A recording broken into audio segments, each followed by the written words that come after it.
Obrigada, Ju. Como sempre, tua apresentação muito brilhante, muito detalhada. Então, só para contextualizar também, a Ju trabalha aqui na Clínica Taal também, trouxe essa sua expertise com gerenciamento de crise, né?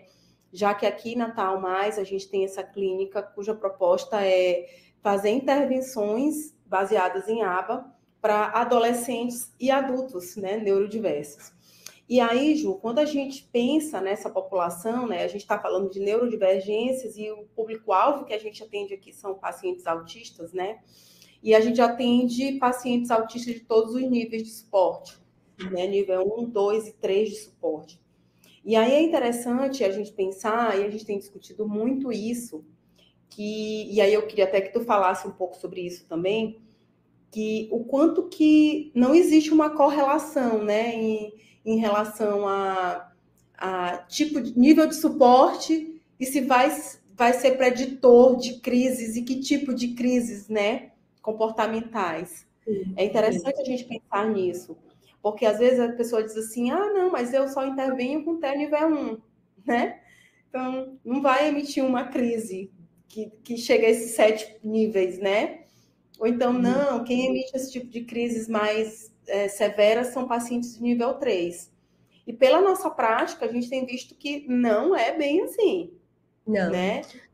Bom, então, é totalmente isso que tu falaste, né, Flávia? Não existe nenhuma correlação entre o nível de suporte, né, e a predisposição para crises. Até porque, como eu falei, os eventos desencadeadores, né, os gatilhos, né, para crises, eles podem ser os mais variados possíveis, né? É lógico que para aqueles indivíduos que têm uma dificuldade de comunicação maior, acaba, né, que a gente realmente tem a lacuna de comunicação como um fator, né, que predispõe, né, a comportamentos ali de crise, a comportamentos agressivos, porque falta um repertório, né? Mas é muito mais relacionado a, tipo, como que os déficits de repertório, de comunicação, mas também de regulação emocional, né, de flexibilidade cognitiva, que estão presentes nessa população e que, às vezes, por exemplo, quando a gente fala de flexibilidade cognitiva,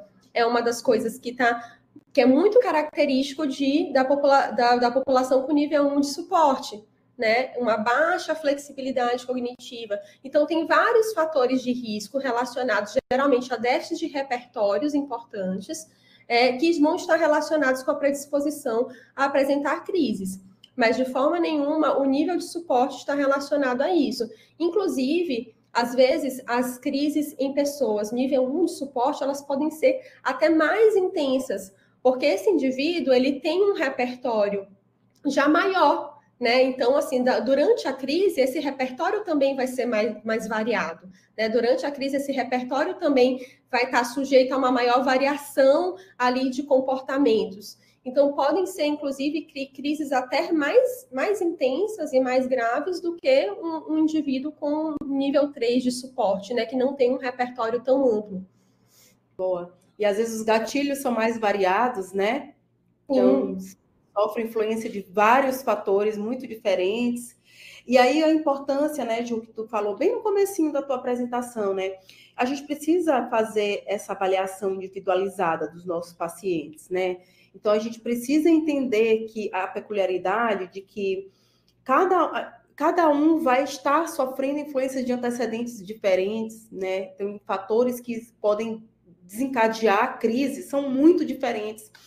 E não tem como a gente dar uma fórmula pronta, né? Em situações de crise tu faz isso, em situações de crise tu faz aquilo. Porque são variáveis que afetam o comportamento, são totalmente diferentes, né? E idiosincrático, né?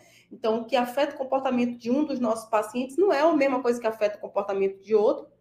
E os precursores também, né? Eu acho muito legal falar dessa coisa da escalada, né? Dos níveis aí que eles vão ampliando, variando, até chegar no pico. Então, quais são os comportamentos de agitação que essa pessoa começou a indicar, que pode ser um sinalizador de que ele vai entrar em crises mais severas, né, mais agressivas. Então, é realmente muito importante ter essa equipe, né, muito atenta, conhecendo especificamente o comportamento desse cliente, para que ele possa fazer um plano de intervenção realmente seguro e individualizado, né, Ju? Importância do papel e o papel Com do analista. certeza, né? Eu acho que aquele slide lá que eu coloquei, o sinalzinho de aviso, eu acho que ele é muito importante porque é isso, né? É preciso entender que não existe pacote de intervenção para a crise, né? Que é sempre individualizado, porque eu não sei o que é o gatilho para aquele indivíduo. Eu não sei que estratégia, se de repente alguma dessas estratégias que eu citei em cada um daqueles estágios, para aquele indivíduo, vai contribuir para que ele acelere ainda mais. Enfim, é tudo muito individualizado, né? A gente tem assim uma noção geral de coisas, de diretrizes que a gente deve seguir e que se mostram efetivas na maioria dos casos, mas a gente não pode deixar de olhar para cada indivíduo como único. Tanto que eu cito também o protocolo de conduta individualizado, que é um documento muito importante, né? Que na intervenção ali baseada em aba. A gente precisa ter as diretrizes que são únicas para cada um para cada indivíduo, né? Muito bom. O Emerson fez uma pergunta aqui: como preparar um ambiente mais seguro e estruturado para prevenir crises comportamentais? Eu acho que é que tu acabou de responder, né? Acho que conhecer, né, os precursores, a gente consegue prevenir essas crises, né? Isso, a gente vai ter que entender realmente o que desencadeia, o que é gatilho para aquele indivíduo, né? Então, o que ele precisa para se autorregular, né? Então, por exemplo, se eu conheço não só o que é gatilho para ele, eu consigo, de fato, evitar, se eu sei que o exemplo que eu dei lá ali de alterações sensoriais, como barulho excessivo, então eu consigo promover ambientes mais silenciosos para aquele indivíduo ser atendido. Eu consigo evitar que ele esteja em situações mais em que tenha muitas pessoas falando ao mesmo tempo. Eu consigo ensinar ele a dizer que ele precisa de silêncio, né? Que ele está incomodado. Então, acho que parte do preparo desse ambiente também é ensinar o indivíduo comportamentos adaptativos. E também preparar as pessoas, sabe? Eu acho que é isso. Quando você está em um ambiente, seja em casa, seja na clínica, seja na escola, eu acho que é importante que não só uma pessoa conheça aquele indivíduo, mas que as outras pessoas tenham acesso a informações importantes sobre ele. Então, o protocolo de conduta, ele cumpre essa função, né? Então, assim, o protocolo de conduta, ele cumpre a função de dizer, olha, essas situações são muito difíceis para esse indivíduo. E isso aqui ajuda ele a se regular. Então, nessa situação, você pode levar ele para um ambiente que ele se sinta mais seguro. Manual, né? Manual de como lidar com o fulaninho se determinadas questões ocorrerem, né? Isso, exato. E aí eu acho que o ambiente vai ser o mais variado possível, porque eu posso ter um indivíduo que ele prefere ambientes mais reservados, enquanto eu tenho indivíduos que preferem ambientes mais amplos, mais abertos. Então, assim, eu acho que não tem um ambiente que vai dizer, esse ambiente aqui é a prova de crises. Não é, né? E nem deveria ter, porque eu acho que a gente precisa, de fato, também expor o indivíduo a ambientes naturais da vida dele. Só que a gente precisa instrumentá-lo para lidar com as adversidades que ele vai encontrar nesses ambientes, né? Muito bom. Adorei. A Cristina também fez uma pergunta bem interessante aqui, que é: qual o papel das tecnologias assistivas e dispositivos de apoio para desempenhar na gestão? Como é que esses dispositivos, né, podem ser usados na gestão de intervenções em crises comportamentais? As tecnologias assistivas... O papel das tecnologias assistivas e dispositivos de apoio. Eu acredito que seja de comunicação funcional, né? Provavelmente. Eu acho que se a gente está falando disso, né, de dispositivos de comunicação alternativa e aumentativa, eu acho que eles têm um papel fundamental, porque, como eu falei, muitos desses indivíduos, inclusive se a gente estiver falando de pessoas com TEA, vão ter um déficit significativo ou em diferentes níveis ali na área de comunicação. E pode ser que eles precisem desse suporte, desse método alternativo, ou mesmo como um suporte, como um método suplementar, para que eles tenham mais possibilidades de comunicar aquilo que eles precisam. Então, uma das estratégias que a gente viu lá de desaceleração, né, ações que a gente pode adotar para frear essa crise, é justamente dar a possibilidade que esse indivíduo se comunique, né? Facilitar a comunicação dele, seja para expressar um incômodo, do tipo, não gostei disso, né? Tipo, estou desconfortável com isso, né? Seja para pedir algo que ele precisa. Nossa, às vezes o indivíduo só está com fome, por exemplo, e se ele não sabe pedir comida, se ele não sabe dizer que ele está com fome, que ele precisa pedir comida, isso pode desencadear uma crise, né? Às vezes ele só está com sono, e se ele não sabe dizer que ele precisa de um descanso naquele momento, que ele precisa deitar um pouco, enfim, isso pode desencadear uma crise. Então, quando a gente não tem ferramentas de comunicação que sejam suficientes para atender às necessidades daquele indivíduo, a gente está numa situação que há muita predisposição a crises, né? Então, assim, com certeza é fundamental, principalmente para indivíduos que não têm ali a fala, né, como recurso suficiente para garantir todas as necessidades de comunicação. A Ana perguntou qual a importância de uma equipe multidisciplinar na gestão de crises comportamentais. Eu acho assim que é sempre incrível trabalhar com equipe multidisciplinar, principalmente quando o trabalho é interdisciplinar, né? Porque é isso, eu acho que pode dar muito certo quando todo mundo vai na mesma direção. Então, como, por exemplo, quando todo mundo segue o protocolo. Adota o protocolo de conduta, né? Quando todo mundo segue o mesmo protocolo, quando todo mundo tem ações que são consistentes, né? A possibilidade que você consiga prevenir essas crises, né? E mesmo eliminar, se possível, ou pelo menos reduzi-las a longo prazo, é muito maior. E como a gente falou, né, os gatilhos são muito variados. Então, para trabalhar esses gatilhos e para ensinar todos os repertórios que o indivíduo precisa desenvolver para que ele consiga lidar, né, com essas lacunas de repertório que podem ser gatilhos, às vezes a gente vai precisar de diversos profissionais. Então, por exemplo, às vezes eu vou precisar a Fono vai trabalhar muito ali na questão da comunicação, né? De aumentar os recursos de comunicação. Aí tem uma TO que vai trabalhar bastante nas questões sensoriais, de desregulação sensorial. Eu tenho um indivíduo que ele é muito agitado, que ele precisa de gasto energético. Eu posso ter um profissional de educação física que atue nisso. Então, assim, geralmente, o profissional pode ser incluído no contexto. Isso, então, assim, acho que geralmente um profissional só jamais vai dar conta de todas as demandas que aquele indivíduo tem.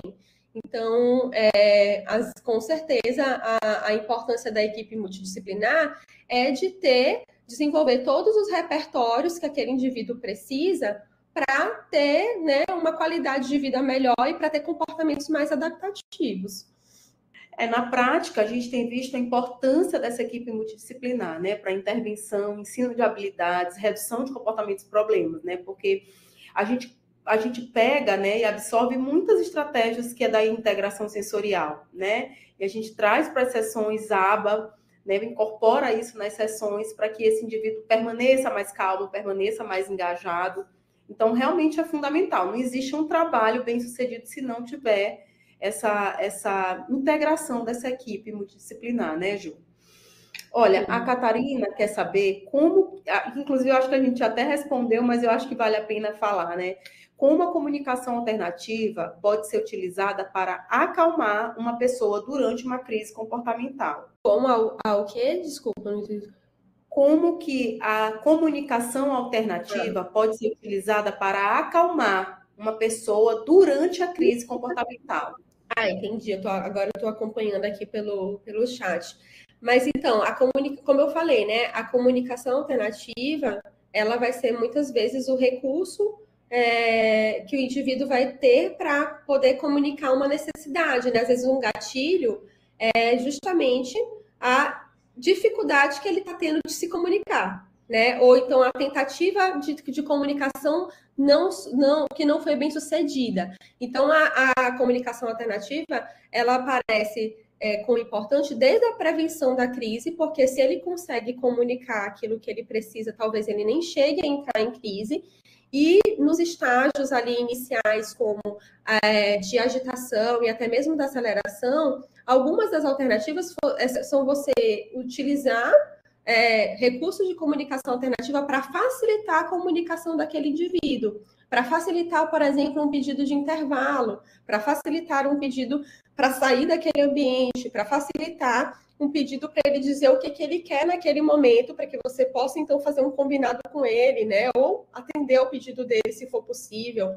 Então, a comunicação alternativa, para aqueles indivíduos que dependem dela para se comunicar, é essencial, e ela também pode ser usada ali como um recurso suplementar no momento em que o indivíduo está tão desregulado que ele até conseguiria falar no momento que ele está bem, né? Mas naquele momento em que ele já está muito desregulado, a fala não aparece, a fala não é muito custosa para ele. Né? E aí eu posso dar uma outra alternativa que talvez seja menos custosa, seja mais fácil para ele conseguir comunicar o que ele precisa. Olha, a Giovana pergunta como que a implementação dos princípios da análise de comportamento pode ser adaptado para atender as necessidades específicas de indivíduos com diferentes graus de severidade do autismo, né? E se existem pesquisas que demonstram a eficácia dessas adaptações? Com certeza, né? Eu acho que é uma pergunta bem ampla, né? Assim, é uma pergunta bem ampla. Então, assim... Como que vai aplicar os princípios da ABA, que é justamente isso. Isso é fazer análise do comportamento aplicada, né? Aplicar esses princípios comportamentais de acordo com o perfil, de acordo com a demanda específica. Isso. Exato, só que eu acho que uma coisa que aproveitando aí a pergunta da Giovana, é importante dizer que, tipo assim, a ABA, ela é uma ciência que é para todos, independente do grau de severidade, independente, inclusive, de um diagnóstico, né? Então, assim, não existe, tipo assim, princípios ou procedimentos da ABA que se aplicam somente, esses procedimentos são indicados para nível 3 de suporte, esses procedimentos para nível 1 de suporte. A gente tem todo um corpo científico, né, baseado justamente nessas pesquisas que demonstram a eficácia desses procedimentos, que vão ser utilizados a depender da necessidade de que habilidade que eu quero ensinar, ou de que comportamento que eu quero reduzir, e não do nível de suporte. O nível de suporte, ele não determina qual o procedimento que eu vou utilizar, e sim qual habilidade que eu quero ensinar, ou qual comportamento que eu quero reduzir, por exemplo. Perfeito.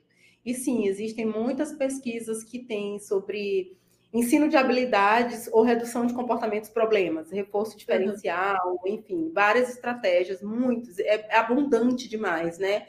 Os recursos da ABA para ou instalar estratégias novas, ensinar habilidades novas, ou reduzir comportamentos em excesso, tá? Então, realmente existem, sim. Aí o Luiz perguntou como é a abordagem com uma pessoa que descobre tardiamente que possui autismo. É isso. Acho que a gente tem recebido muitas pessoas assim, né, Flávia, né? A gente tem recebido muitas pessoas com diagnóstico tardio ultimamente. E eu acho que, assim, geralmente, quando as pessoas recebem um diagnóstico tardio, um dos motivos que elas procuram um serviço, procuram uma intervenção terapêutica, uma intervenção comportamental, é até para entender melhor, né, esse diagnóstico, o que significa esse diagnóstico na vida dela, entender, tipo, quais habilidades que ela pode trabalhar, que ela pode desenvolver para se adaptar melhor ao meio, ou para, tipo, ter uma qualidade de vida melhor, para lidar com as suas dificuldades.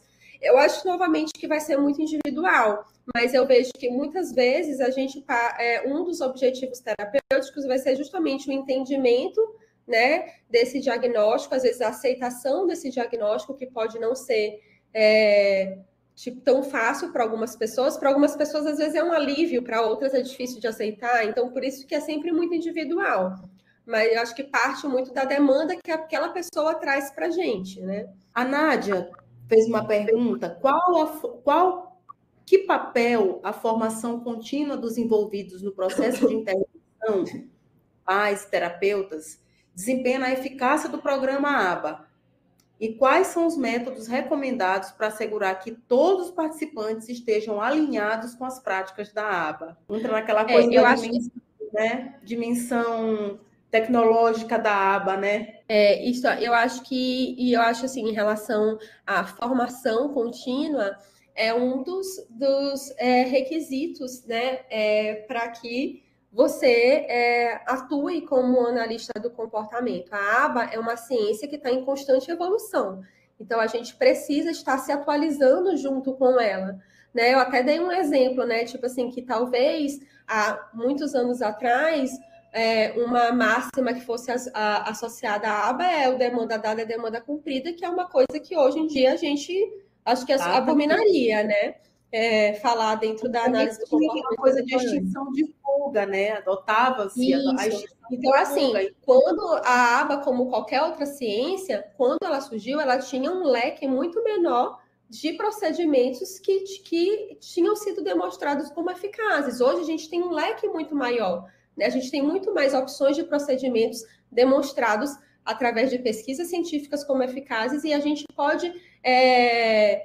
então, assim, a gente está sempre buscando o que funciona melhor, né, atualmente, quais são as opções, e eu acho que essa formação contínua, ela permite que você esteja alinhado com a evolução da própria ciência, né? Então, acho que isso é pré-requisito para você trabalhar como analista do comportamento.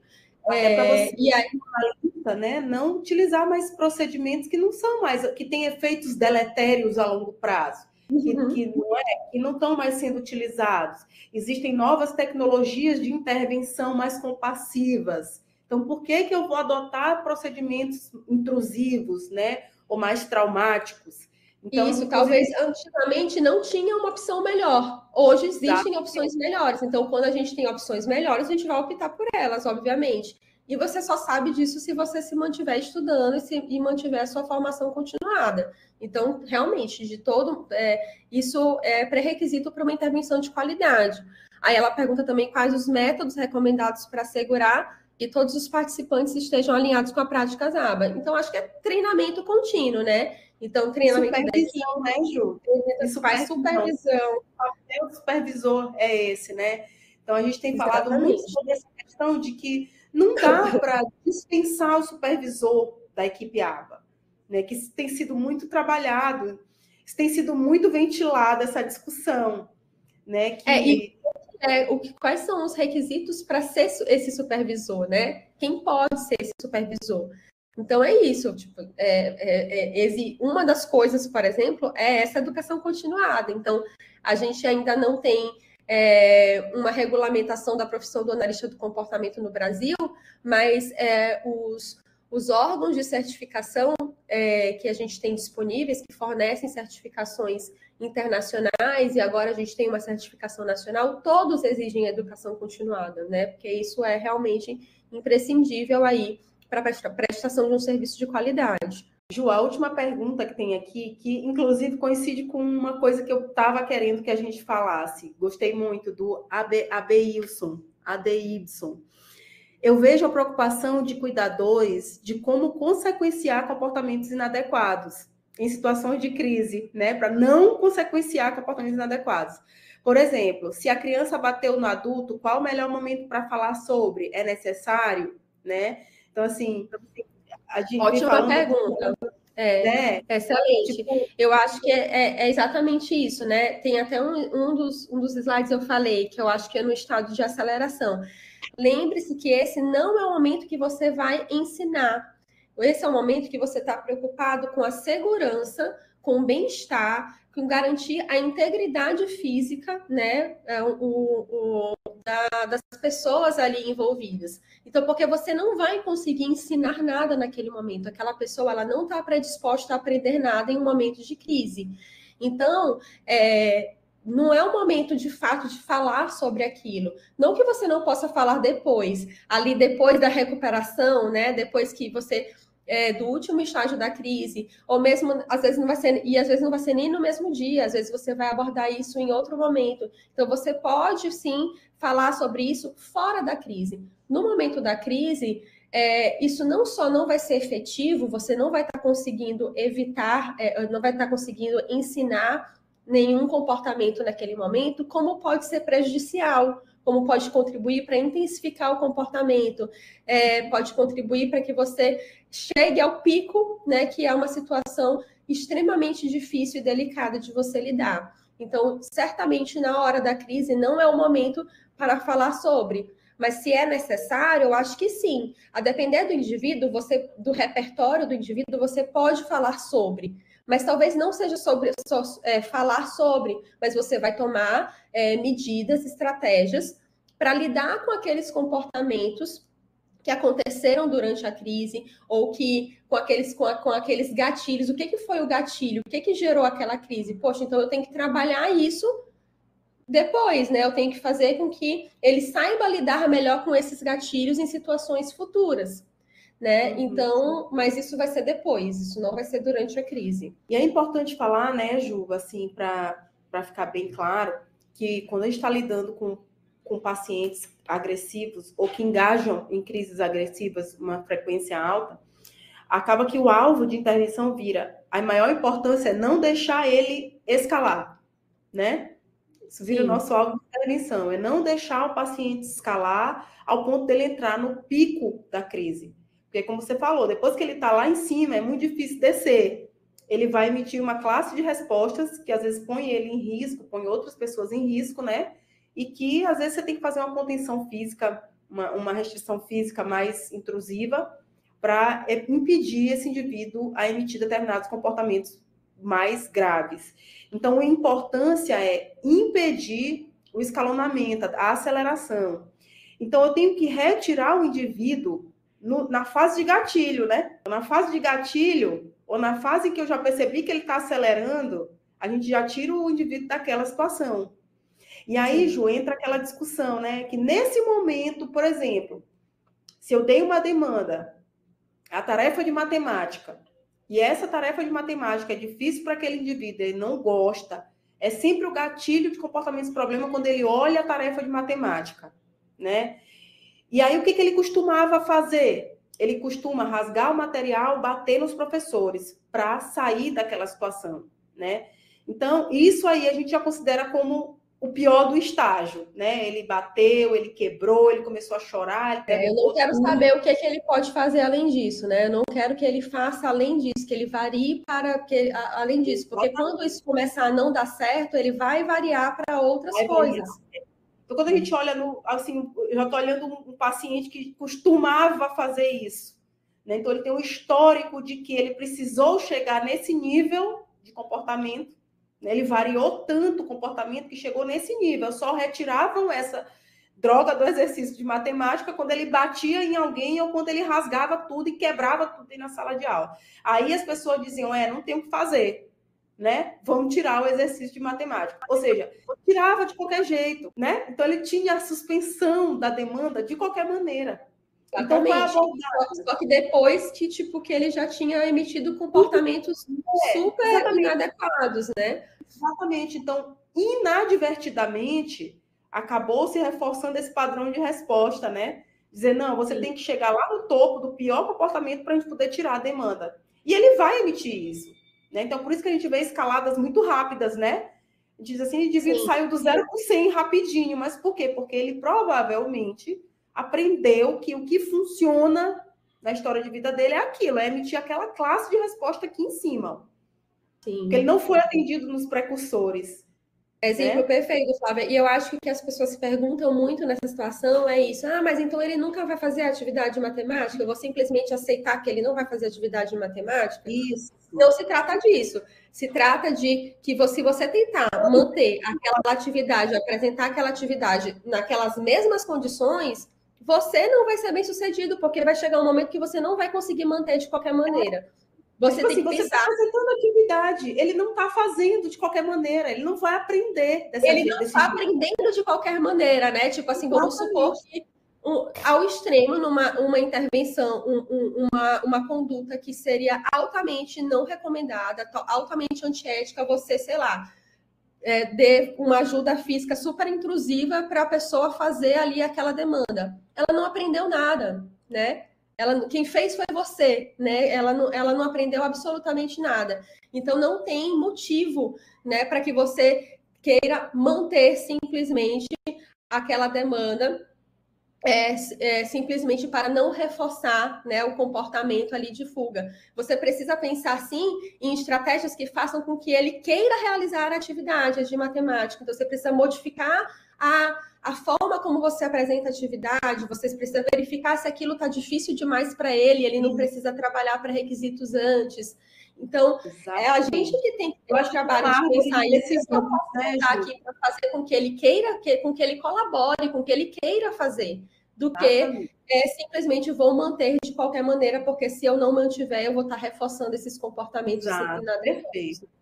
E aí existe uma árvore de decisões que a gente tem que tomar, né? E aí a gente olha a qualidade da tarefa, a qualidade da demanda, é muito difícil, está sendo exigido um custo de resposta muito alto para ele não tem pré-requisito, né? Então, o que está acontecendo? Está desmotivado. Então, o que está acontecendo no contexto, né, para ele emitir todas essas classes de resposta, né? Então, eu preciso trabalhar nessas condições também, eliminar essas barreiras, né? Esses antecedentes que podem estar sendo gatilho para esse comportamento. Então, é muito interessante, porque esse é um papel, às vezes, difícil de ensinar, de falar para um professor na escola e de falar para os pais, no sentido de que, não, a gente vai reforçar sim, a gente vai retirar o exercício de matemática quando ele emitir o primeiro comportamento problema, né? Aí você dizer, mas ele nunca mais vai fazer? Eu disse, não, calma, esse não é o objetivo agora. Isso. Né? Eu quero instalar um repertório mais funcional. E talvez quando ele emita o primeiro comportamento problema, que a gente vai querer eliminar a longo prazo também, seja um momento que você ainda consiga dar pelo menos um modelo de comportamento adequado. Entra aí a comunicação alternativa, talvez, né? Que perguntaram bastante. Então, talvez seja um momento que ele possa simplesmente, sei lá, entregar uma figura e dizer, tipo, agora eu não quero. Entendeu? Exatamente. Então, assim, você ainda tem a chance nesse momento de conseguir dar um modelo, né, dar um suporte para que ele emita uma resposta mais adequada. Mas se você não reforça, né, não, mas você vai ter que fazer mais um pouquinho. E às vezes, assim, tem aquela coisa tipo, não, mas só mais um pouquinho, mas só mais um pouquinho. E aí até o indivíduo chegar no ele é punido com mais tarefa, né? Tipo assim, eu tô colaborando, eu sou punido com mais tarefa. Exatamente. Olha, a Jaqueline também pergunta o que fazer quando os pais não aceitam ou não sabem lidar nesses casos. Difícil, né? É bem difícil, mas eu acho assim que a gente tem que assumir uma postura bem compassiva com esses, de compaixão mesmo com essas famílias, porque é isso, né? Se foi difícil para você, imagino que pela pergunta, talvez a Jaqueline seja profissional, que atue, enfim. Mas, assim, me colocando do ponto de vista do profissional aqui, se está difícil para a gente, que passa algumas horas com aquele indivíduo, imagine para aquela família que passa a maioria das horas, né? Sem contar, né, que ali é o bem mais precioso deles, né? Então, ver aquela pessoa naquela situação é muito difícil. Então, acho que a gente tem que partir de uma postura mesmo de compaixão, em que você entende o sofrimento, né, daquela família e você coloca alternativas para ajudar. Você se coloca ali na posição de, olha, eu estou aqui para ajudar, deixa eu pensar o que a gente pode fazer para ajudar. E aí eu acho que quando você se coloca nessa postura, né, de parceiro da família, você tem mais chances de ser ouvido, né, de ser do que se a gente colocar numa postura de dizer, nossa, vocês não estão vendo isso, né, uma postura de acusar. Né? Então, acho que a nossa postura tem que ser mais compassiva mesmo com os familiares e tentar ali ajudar da melhor forma que a gente puder. Inclusive, as nossas abordagens, as nossas proposições têm que caber na realidade da família. Porque às vezes o profissional ele faz proposições que não cabem na realidade. Né? Não cabe. A família não vai conseguir adotar aquele procedimento, a família não vai conseguir passar por aquilo. E aí é nosso papel, enquanto profissional, achar o ponto de equilíbrio, né? Então, como que eu posso ajudar essa família? Para que eles entendam a necessidade de intervir, como que eles podem intervir, até onde eles conseguem ir, para a gente construindo um passo a passo. Eu acho que isso também é uma estratégia, né? O que você consegue fazer, né? Tentar entender todo o contexto, né? Ali daquela família, né? Como que é a rotina daquela família, como que são os recursos que eles têm disponíveis. Então, por exemplo, a gente estava falando que em situações extremas, né? Às vezes é necessário uma intervenção física. Como que eu vou pedir para essa família fazer uma intervenção física se eles não têm um treinamento adequado para isso? Então, talvez, se possível, um dos passos seja treinar a família para que eles possam atuar nessas situações, né?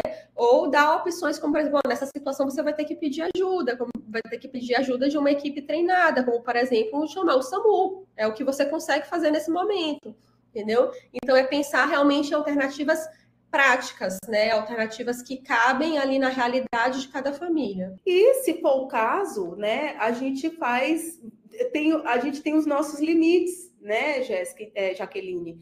Então, é aquela coisa de que eu estou me dispondo a fazer um trabalho, mas se a família não concorda, se a família não quer adotar os procedimentos, você tem o direito de dizer, olha, então eu vou te encaminhar para outro profissional, né, que tente ajustar suas expectativas e atender às suas necessidades também, né? Eu acho que é o caso da gente também saber os nossos limites também, né?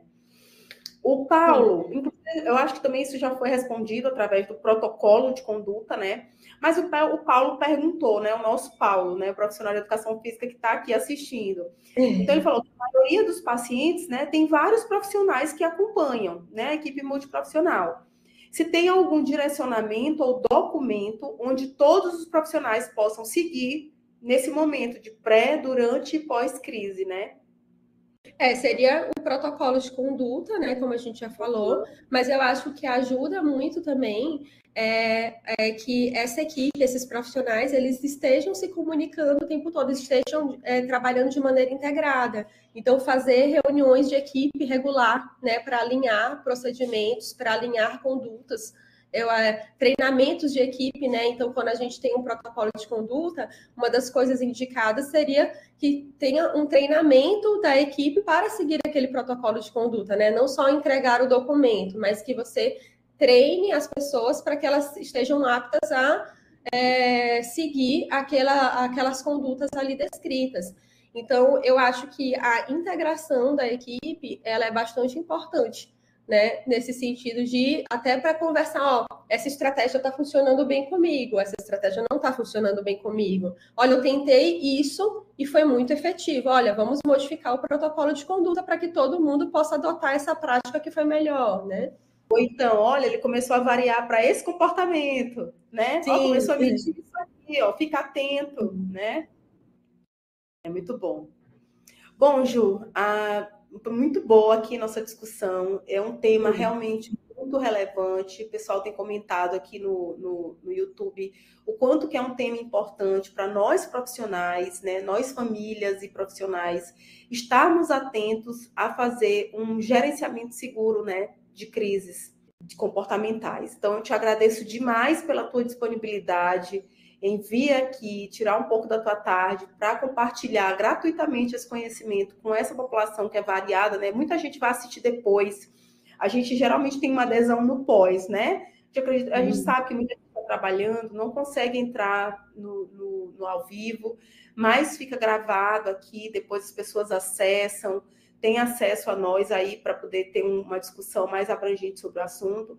E a gente fica aqui também disponível, né, Ju, para contar depois, se alguém quiser discutir um pouco mais sobre o tema, a gente se coloca à disposição. Inclusive, nós damos supervisões sobre esse tema, né, para profissionais. Obrigada, Ju. Obrigado, professora Juliana. Né, a equipe do Telesaúde também agradece, né? A discussão foi muito proveitosa. Agradecemos aqui em nome do Telesaúde, agradeço a presença de vocês duas, né, por aceitarem. Gostaria também de lembrar mais uma vez aos que ainda não realizaram registro de presença, por favor, realize o registro de presença, é muito importante para você receber o seu certificado de participação, para que nós também possamos entender de onde você está acessando, tá? Gostaria também de divulgar a Sofia, né, o Telesaúde, também, além de promover essas webs que são excelentes. Nós também temos uma plataforma onde nós temos profissionais especializados que podem atender sua dúvida. Então, você aí que é da atenção primária à saúde, você pode entrar, o link também está na descrição, você pode entrar, fazer seu cadastro, tá? Então, se você tiver aí, você for um profissional da atenção primária, você vai conseguir se cadastrar e vai poder utilizar dessa ferramenta também, que é mais uma ferramenta disponibilizada pelo Telesaúde, tá? Para melhorar, né, nossa atenção primária à saúde no nosso estado. Então, mais uma vez, muito obrigado, agradeço a presença de todos que nos acompanharam até aqui e gostaria também, só um momento, de divulgar nossa própria web, só um minutinho, tá? Que acontecerá no dia 10 de setembro, né, com o tema diagnóstico e manejo das reações em hanseníase. Então, não percam nossa próxima web, gente. Até a próxima. Tchau, tchau. Um abraço. Tchau, tchau. Muito obrigada. Boa tarde.